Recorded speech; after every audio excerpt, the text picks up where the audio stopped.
This is apropos. Dozens of journalists have been turning in their access badges at the Pentagon, returning their press credentials rather than agreeing to government-imposed restrictions on their work. Some 30 or so news organisations declined to sign the new policy, citing a threat to press freedoms. With the details, here's Monty Francis. In an act of defiance, journalists walked out of the Pentagon for good and by the dozens. Some had covered the U.S. military for decades from inside the building, but said Defense Secretary Pete Hegseth had gone too far by trying to force them to sign on to new restrictions they said violated the freedom of the press. Hegseth maintains the new rules are common sense. So you can't just roam anywhere you want. It used to be, Mr. President, the press could go anywhere, pretty much anywhere in the Pentagon, the most classified area in the world. While it is untrue that reporters could roam wherever they wanted in the Pentagon, the new rules further limit the media's access to the building and how they interact with staff, including how reporters solicit information from sources. The rules also restrict what the media can report, including some kinds of unclassified information. Well, the Pentagon certainly can restrict the publication of classified information, but unclassified information is something that I think goes too far when it comes to the First Amendment. Journalists have a right to gather news. Hegseth, himself a former Fox News anchor, has been plagued by a series of leaks to the media, which he's eager to rein in, including doubts in the ranks about his lack of experience running a large organization and revelations that he twice revealed sensitive military information from his Signal account. The First Amendment protects the right of reporters to publish information, even if it's leaked, even if someone broke the law to give it to the reporter, so long as the reporter themselves didn't break the law. Only the conservative One American News Network agreed to the new rules. More than 30 others refused, including the Associated Press, the New York Times, and conservative outlets such as Fox News and Newsmax, saying they would continue to cover the Pentagon without direct access to the building. Well, for more, we're joined now by Jodie Ginsberg, President of the Committee to Protect Journalists. Thanks so much, Jodie, for being with us on the programme this evening. Just remind us, what exactly does this new policy demand of journalists and news outlets, and why do you think it's happening now? So what this policy demands of news outlets is they sign an agreement that they cannot solicit or obtain information that the Department of Defense does not explicitly authorize. So that includes both classified information, but also unclassified information. And that to do so presents a security risk. And rightly, at least 30 organizations refused to sign, and as you saw, have walked out of the building today. And is there anything at all to suggest that the Pentagon has legitimate security concerns that might in some way justify this new policy? There's nothing at all to suggest that they have legitimate security concerns.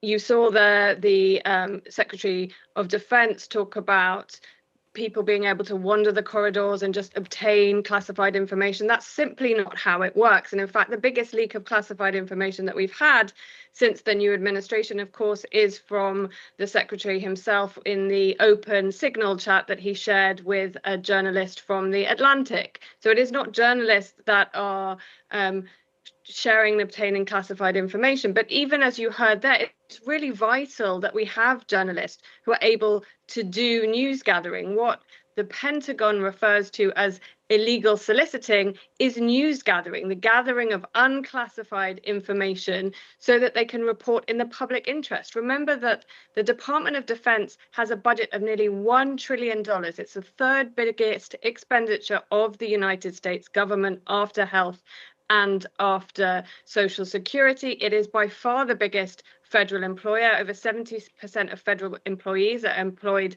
either by the Department of Defense or in security agencies. It's really important that journalists have access and are able to understand how it is operating, what it is doing, and how it is spending public money. And Jodie, how unprecedented is this? And also, is it actually legal, or does it in and of itself violate the First Amendment? Well, it's highly unusual. We've not seen this kind of requirement from the White House, for example, or any other departments in the United States. It's not clear that it's even legal for it to make such a requirement. We've heard the Department of Defense reiterate that it thinks this is simply common sense. We see it as part and parcel of an increasing crackdown on a free press in America. This is not happening in isolation, of course. This is part and parcel of a long-standing attempt to muzzle and smear the press in the United States that starts with President Donald Trump and is filtering through into other agencies and other departments. Yeah, because where might all of this lead to, and what exactly is going to happen to the journalists or the news outlets that don't abide by this new policy? Well, of course, as those news outlets have said, they will continue to report on the Pentagon without that physical access. But as I say, this is part of a much bigger picture of attempts to muzzle the press. I think it's significant that the only news outlet that agreed to sign this document was the OAN, which is a conservative outlet that is known to be very supportive of the government.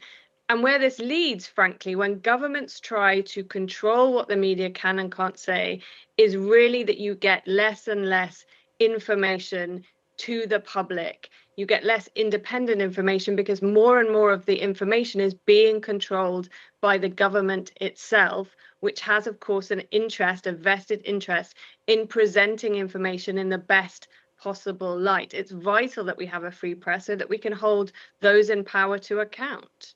And, you know, Trump hasn't been back in the White House for a year yet, but he's already taken on a host of news outlets and organisations, one of the most recent being the New York Times. Now, that does have the resources to fight back and to stand up for itself. But what about this much smaller organisations? What can they do when they're getting this kind of pressure being applied by their own government?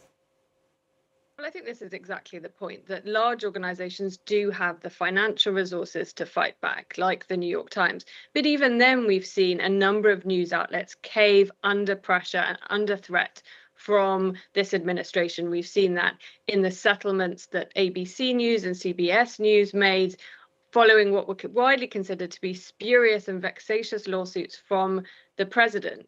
But the net effect is when we see these kinds of threats against news outlets that are intended to tie people up in lengthy and expensive litigation, quite often news outlets will either be forced to fold, the smaller ones, or simply shy away from reporting on those most difficult and contentious topics. And of course, the people that lose out from that are us, the public. Yeah, because what kind of an impact is this when we talk specifically about military policy and the Pentagon? What kind of an impact is that going to have on how Americans actually understand what's happening within their own armed forces? And even not just Americans, but it's the most powerful military in the world that we're talking about here.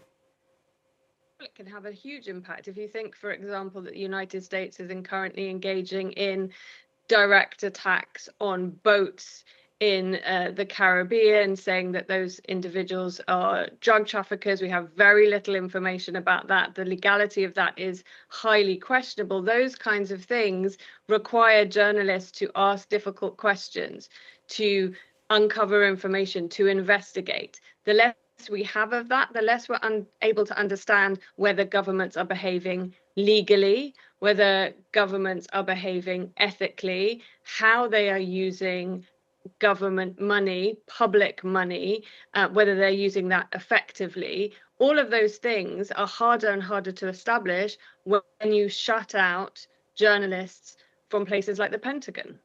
Jodie, we'll have to leave it there for now. We do really appreciate you taking the time to speak with us on the programme this evening, though. That is Jodie Ginsberg, President of the Committee to Protect Journalists. Thank you.